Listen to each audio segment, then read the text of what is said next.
All right, so getting towards the end of the settings now.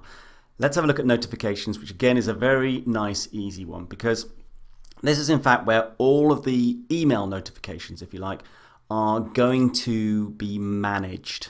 You can see here we got orders, so order confirmation, order cancelled, order refund. We're going to be looking at all this stuff later on.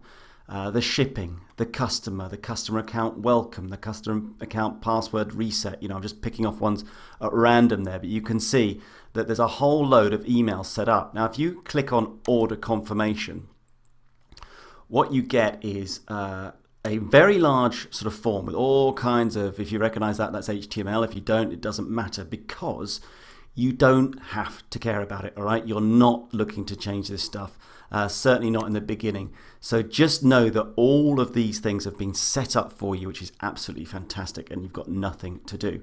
Now, as I scroll down towards the bottom here, again, these order notifications, you don't need to do anything with that. And finally, webhooks, I'm not even going to get into that. It's really not applicable at this stage. So nice, easy stuff, okay? So notifications, don't touch anything would be my advice at this stage. All right, see you for the last one in a sec.